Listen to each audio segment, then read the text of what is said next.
Salam sejahtera Malaysia, denyut nadi suara rakyat bergema di channel ini. Terima kasih kerana bersama-sama dalam channel ini untuk mendapatkan berita-berita dan ulasan-ulasan terbaik untuk seluruh rakyat Malaysia. Bagi anda yang pertama kali bersama-sama dalam channel ini, sila tekan butang subscribe, like dan share. Malaysia kita punya, cintai Malaysiaku, kita jaga kita. Sekali lagi, bagi anda yang pertama kali, sila tekan butang subscribe, like dan share. Kita mulakan berita menarik hari ini. Salam sejahtera Malaysia, denyut nadi suara rakyat bergema di channel ini. Amat mengejutkan seluruh Malaysia apabila Sultan Sarafuddin mengumumkan baginda meletakkan jawatan sebagai pengerusi MKI. Sultan Selangor, Sultan Sarafuddin Idris Shah, telah meletakkan jawatan baginda sebagai pengerusi untuk Majlis Kebangsaan bagi Hal Ehwal Agama Islam MKI pada hari ini. Peletakan jawatannya itu bertarikh 9 Mac 2024. Itu berkuat kuasa pada 9 Mac 2024. Baginda tidak berhasrat untuk menyambung tugas berkenaan dan baginda menyerahkan kepada Majlis Raja-Raja untuk memilih seorang pengerusi baru dari kalangan raja pemerintah agar kesinambungan fungsi dan aspirasi MKI akan terus dapat dilaksanakan dengan lebih baik di bawah kepimpinan pengerusi yang baru. Itu adalah menurut laporan daripada laman Facebook Selangor Royal Office. Untuk pengetahuan semua, baginda sebenarnya sudah pun menjadi pengerusi itu sejak 10 Mac tahun 2022 lagi. Baginda turut menegaskan bahawa sepanjang bertindak sebagai pengerusi MKI telah menjadi kewajipan bagi baginda untuk sentiasa mengangkat dan mempertahankan syiar agama Islam di Malaysia dalam setiap keputusan yang dibuat secara muzakarah. Jawatan kuasa khas mengkaji isu berkaitan kompetensi Dewan Undangan Negeri telah pun ditubuhkan di bawah kepimpinan baginda. Tuan-tuan dan puan-puan yang dihormati sekalian, ini sangat mengejutkan Malaysia sebenarnya apabila baginda membuat keputusan untuk meletak jawatan selepas apa yang berlaku. Sejurus selepas baginda, tidak lama selepas baginda menghantar warkah kepada Hadi Awang melalui Pesuruhjaya PAS Selangor, di mana baginda cukup duka cita, malah seluruh makalah, seluruh newspaper, media di Malaysia memberikan laporan yang sama, iaitu baginda cukup duka cita dengan Hadi Awang. Kenyataan daripada Hadi Awang, apa tidaknya baginda sudah pun memberikan penjelasan bahawa perlu dihormati, dan baginda sendiri pun sudah membuat satu usaha, iaitu baginda telah menubuhkan jawatan kuasa khas untuk mengkaji isu berkaitan kompetensi Dewan Undangan Negeri, ditubuhkan di bawah kepimpinan baginda. Tapi itulah yang mungkin terlepas pandang atau sengaja terlepas pandang, itu kemungkinan dia yang dilakukan oleh Hadi Awang sehingga baginda murka. Sampai pada ketika ini, satu-satunya yang terjadi yang kita tahu adalah Hadi Awang. Hadi Awang telah menghantar surat menjunjung kasih atau apa. Tapi itu sebenarnya hanya apa ya? Kerana pada pendapat saya, damage have been done. Kerosakan sudah berlaku. Banyak orang bingung. Kerana menurut titah baginda itu boleh mengelirukan rakyat, dan memang sudah ramai orang terkeliru dengan tindakan Hadi Awang itu. Jadi apa yang saya ingin katakan adalah selepas ini harap-harap tidak ada lagi Hadi Awang 2.0, tindakan Hadi Awang 2.0, tidak ada lagi begitu. Jangan lagi bila sudah ketua MKI pula tu, pengerusi MKI pula tu, Sultan sendiri, Sultan Melayu Islam yang menegakkan syiar Islam, seolah-olah tidak dihormati titah baginda itu dengan memberikan kenyataan itu sampai Sultan duka cita. Harap-harap selepas ini tidak ada lagi perbuatan seperti ini. Ini tak patut berlaku. Denyut Nadi Suara Rakyat bergema di channel ini. Bye-bye. Salam sejahtera Malaysia. Isu tentang derhaka kepada agung dan raja-raja menguasai hampir semua media sosial beberapa hari ini. Sepanjang minggu lalu, semua bercakap tentang Hadi Awang. Hadi Awang yang telah membuat Ketua Hal Ehwal Agama Islam Malaysia, Melayu Islam Malaysia, Sultan Sarafuddin, iaitu Sultan Selangor, berasa duka cita kerana baginda berasa ada unsur penghinaan kepada raja-raja Melayu daripada Hadi Awang. Dalam surat yang dilihat itu, buat julung kalinya, buat pertama kalinya, surat daripada istana, daripada baginda Sultan Selangor itu dengan secara khususnya menamakan nama Hadi Awang. Selama ini raja-raja Melayu bila dia bertitah, bila baginda-baginda bertitah, tidak ada nama khusus yang disebut, misalnya secara umum. Tapi kali ini buat pertama kalinya nama Hadi Awang disebut. Kemudian apa lagi? Kemudian heboh juga tentang bagaimana Taqiyuddin dan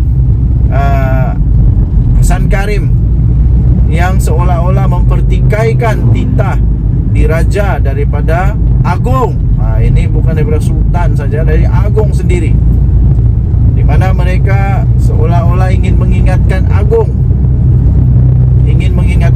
tentang perlembagaan. Tak payah nak ingatkan, sebab soal ahli parlimen melawan agung tidak boleh timbul kerana baginda sebahagian daripada sistem demokrasi berparlimen. Jadi kalau dipersoalkan, sebenarnya tidak menghormati perlembagaan Malaysiakah? Soalan itu memang. Sistem raja berperlembagaan dan demokrasi berparlimen membolehkan cabang-cabang demokrasi sebenarnya bersekali dengan raja berperlembagaan. Maksudnya bergabung, tidak boleh dipisahkan. Oleh itu sebenarnya tidak timbul isu ahli parlimen melawan titah agung atas alasan kebebasan bersuara dan kebebasan berpolitik. Kata pakar perlembagaan Institut Antarabangsa Pemikiran Islam dan Tamadun Islam ISTAC dari Universiti Islam Antarabangsa, iaitu Profesor Datuk Dr. Wan Ahmad Fauzi Wan Hussein. Jadi cyber trooper yang entah sampai mana aja pengetahuan tentang undang-undang itu, lebih baik diamlah, tutup mulut kamu, sebab kamu tidak tahu apa-apa tentang undang-undang. Bagus diam saja. Bagus cerita tentang Vilo pergi memancing kah, itu okey. Jadi kalau nak ulas tentang undang-undang kah, tak payahlah, kamu bukan ahli undang-undang pun. Paci-paci, kalau mau percaya kepada orang, percayalah yang betul-betul bijak, bukan yang hanya berlakon jadi bijak, bercakap macam pandai tapi rupanya tak tahu apa pun. Contohnya bila kita dengar daripada seorang profesor yang memang pakar dalam perlembagaan, itu yang kita percaya, itulah yang kita ikut, sebab dia ada latar belakang yang bagus tentang apa yang dia cakap. Begitu. Janganlah percaya kepada ahli politik yang tak ada apa-apa tentang perlembagaan, undang-undang. Bukan saya, tentang undang-undang. Tapi itu pula yang dipercaya sesungguhnya. Tidak boleh ada ahli parlimen sebenarnya yang menyanggah titah yang di Pertuan Agong secara terbuka. apatah lagi secara tidak beradab kerana ia merendahkan raja berdaulat negara. Itu kata profesor itu. Bayangkan itu dikatakan oleh pakar perlembagaan ini. Tidak boleh ahli parlimen menyangga tita yang di Pertuan Agong sebenarnya ya. Secara terbuka, apatah lagi dengan cara yang tidak beradab. Maksudnya apa? Biadab. Kerana ia sebenarnya sedang dalam seolah-olah sedang merendahkan raja berdaulat negara. Beliau juga berkata, masalahnya kebanyakan ahli parlimen melihat perlembagaan persekutuan dari sudut pandangan Westminster. Di Malaysia, yang setuju dengan undang-undang atau enactment ialah raja atau yang di Pertuan Agong sebagai the maker. Ini bezanya dengan England yang kedaulatan rakyat utama dan mengatasi kuasa raja atau Ratu England. Berbeza di Malaysia dengan di England. Jangan samakan. Inilah bila cyber trooper bercakap, dia macam nombor 1 tapi tak tahu apa pun. Dia cuba buat pandangan, dia cuba buat satu kesimpulan, dia cuba buat satu naratif yang membingungkan rakyat sehingga rakyat percaya bahawa itu tak bersalah, tapi sebenarnya tak baik. Bukanlah berdosa ke apa, tapi tak baik, tak beradab. Mana boleh. Ini pakar yang cakap tahu. Dia kata, di negara ini kedaulatan raja membentuk sistem demokrasi berparlimen, kata beliau dalam satu wawancara eksklusif Berita Harian. Beliau mengakui bahawa Malaysia mempunyai kuasa undang-undang khusus seperti Akta Hasutan untuk melindungi kedudukan raja. Untuk menambah baik keadaan ini, beliau mencadangkan penubuhan Suruhanjaya Kedaulatan Raja-Raja dan Negara untuk tujuan pemantauan yang lebih berkesan. Saya setuju, supaya tidak ada lagi yang menunggang-nunggang yang sanggup mengganggu gugat 3R di Malaysia ini. Jangan sekali-sekali. Kita jaga keharmonian negara kita.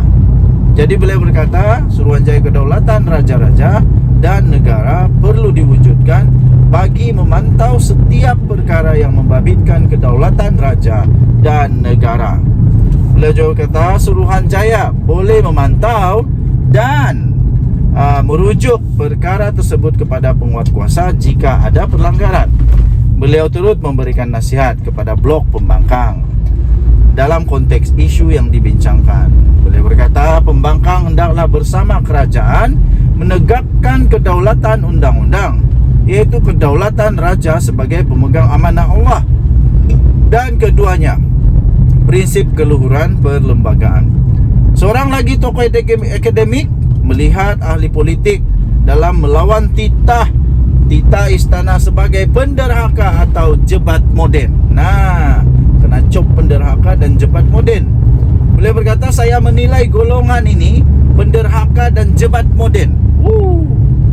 Seolah-olah berlakon menjadi wira rakyat walaupun menentang arus budaya dan adab selama ini yang menjadi asas kehidupan rakyat Malaysia.